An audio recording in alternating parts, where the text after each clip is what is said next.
Hello दोस्तों, welcome back my chemistry bye Ritika. So let study start करते हैं। अपन जो अपन टॉपिकल कर रहे थे उसके नेक्स्ट टॉपिक है चैप्टर 1 क्लास 11 की स्टडी है। टॉपिक का नेम है the international system of units, यानी कि अपन यूनिट्स जितनी भी होती है, जितने पॉइंट्स होते हैं वो सबके अपन आज स्टडी करेंगे। फर्स्ट जो आपका पॉइंट है needs for standard unit. Standard unit होती क्या है? Earlier different countries use different measurement system। Earlier यानी जो पहले का जो टाइम था उसमें जो डिफरेंट जो अलग अलग कंट्रीज थी उसमें यूज मेज़र जो अपन नाप तोल करते हैं उसको मेज़र करने के लिए डिफरेंट टाइप के मेजरमेंट यूज लिए जाते थे। The brand uniformity and accuracy scientist developed and in international system of unit non us the SI unit. जो आपकी इंटरनेशनल जो स्टैंडर्ड जो यूनिट की बात करते हैं उसका नाम है एसआई यूनिट, एसआई सिस्टम। ठीक है, it is accept and use the world wide for all scientist and industrial measurement. यानी कि जो भी वर्ल्ड वाइड के जो भी साइंटिस्ट हैं उन्होंने मेज़र करके देखा है, तो मेज़र करके देखा। ठीक है, इस पॉइंट में तो नीड फॉर स्टैंडर्ड यूनिट, अपन को एक स्टैंडर्ड यूनिट की नीड क्यों होती है?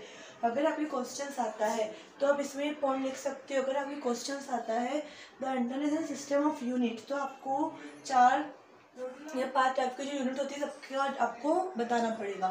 ठीक है, अगर आपके नीड आता है तो आपको एक 3 पॉइंट बता दोगे। ठीक है, फिर आपके सेकंड इसमें ही पॉइंट आता है द इंटरनेशनल सिस्टम यूनिट में 7 base quantities and their SI units, यानी कि इसमें 7 पॉइंट्स है। ठीक है, तो physical quantity symbol SI unit है यूनिट सैम्बल। ठीक है, ये आपके हो गए। अब फिजिकल क्वांटिटी से आपके फर्स्ट पॉइंट स्टार्ट है। तो आपके जो फर्स्ट पॉइंट है लेंथ, लेंथ को अपन जो सैम्बल है उसका एल है, एसआई यूनिट इसके मीटर है, यूनिट सैम्बल एम है। और जो फिजिकल क्वांटिटी है सेकंड पॉइंट, इसका जो सैम्बल एम है, इस एसआई यूनिट किलोग्राम है, यूनिट सैम्बल केजी है।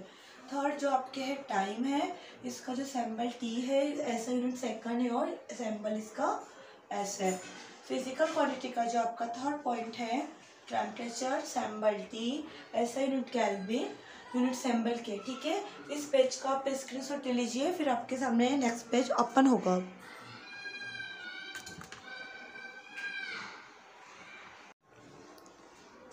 टॉपिक कंटिन्यू करते हैं। फिजिकल क्वांटिटी जो आपकी 5 नंबर पे है। फिजिकल क्वांटिटी में physical quantity symbol SI unit, unit sample, इसका ये आपके 5 नंबर पे। ठीक है, इलेक्ट्रिक करंट है, इलेक्ट्रिक करंट का जो सैम्बल होता है उसको अपन आई से रिप्रेजेंट करेंगे। ऐसे यूनिट को अपन फिर उसको अपन ऐसे करेंगे, इसके सैम्बल को रिप्रेजेंट। 6 नंबर पे अमाउंट ऑफ सब्सटेंस, इसका सैम्बल एन से अपन रिप्रेजेंट करेंगे। ऐसा यूनिट का मोल होता है, इसको एम से करेंगे। 6 नंबर पे है ल्यूमिनस इंटेंसिटी, 7 नंबर पे। ठीक है, इसका जो सैम्बल होता है इसको अपन जैसे अपन रोमन नंबर में 4 लिखते हैं ऐसे रिप्रेजेंट करेंगे। और जो ऐसा यूनिट है कैंडेला एंड जो इसका यूनिट सैम्बल है वो है CD.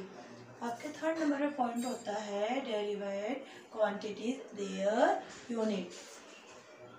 Derivative quantities are obtain from base quantity by mathematical relations. जो आपके ये है यूनिट से, इसमें मैथमेटिक्स का कंसेप्ट फॉलो होता है।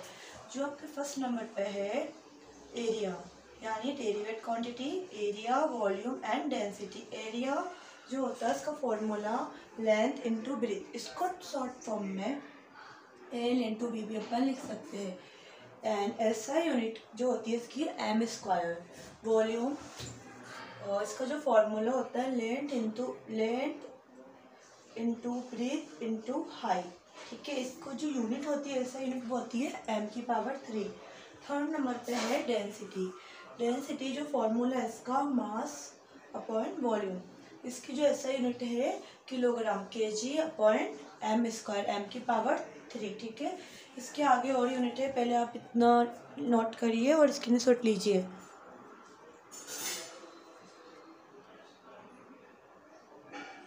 फोर्थ नंबर पे speed, formula distance upon time, SI unit M upon S. 5 number पे है फोर्स, फॉर्मूला है mass multiply accelerations, SI unit है न्यूटन। न्यूटन को अपन N equal to kg kilogram, m upon s की पावर s। 6 नंबर पे आता है आपके 6 नंबर पे आता है प्रेशर। प्रेशर का जो फॉर्मूला है फोर्स अपॉन एरिया। ऐसा यूनिट है पास्कल एंड इसको अपन लिख सकते हैं एन अपॉन m की पावर 2। जो 7 नंबर पे है एनर्जी, फॉर्मूला है फोर्स अपॉन डिस्टेंस, ऐसा यूनिट जूल। अब आपके 4th नंबर पे लास्ट टॉपिक है। इस टॉपिक का जो पॉइंट है लास्ट है important of SI unit. SI unit use क्यों है, क्यों इम्पोर्टेंट है? Provide uniformity in measurement all over the world, यानी कि इसका जो यूज़ होता है, जो भी हमारा वर्ल्ड है पूरा, उनकी चीज़ों को यूज़ करने के लिए होता है इम्पोर्टेंट। ठीक है। Result become accurate and comparable, जो इसका रिजल्ट है बिल्कुल सही सटीक निकल के आता है। अगर आपको 1 किलो दाल चाहिए तो आप क्या करोगे, केजी में करोगे उसको। अगर आप मेज़रमेंट करके लोगे तो बिल्कुल आपकी सही आएगी। यही अगर आप उसको बिना मेज़रमेंट के लेते हो, अपने अंदाज से लेते हो, तो बिल्कुल सही नहीं आएगी। इसलिए ऐसा यूनिट बहुत ज़्यादा इम्पॉर्टेंट बताई गई है। And use in science, industry and technology for sterilisations, यानी कि जो ऐसा यूनिट है साइंस में, जो प्रौद्योगिकी है, टेक्नोलॉजी है, उसमें बहुत महत्वपूर्ण बताई गई है। क्योंकि जो मेजरमेंट करने में, जो एलिमेंट होते हैं साइंस में, उसको मेजरमेंट करने में। ठीक है। तो आपके इस चैप्टर 1 के आपके 5 टॉपिक आज कंप्लीट हो गए हैं। आज 5 नंबर का टॉपिक है ये। उससे पहले के 4 टॉपिक में वीडियो बना चुकी हूँ, तो हम आ जाके देख लेना, मैं लिंक दे दूँगी आपको।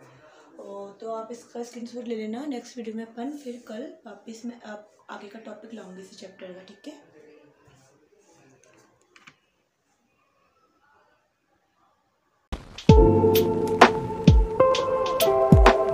है।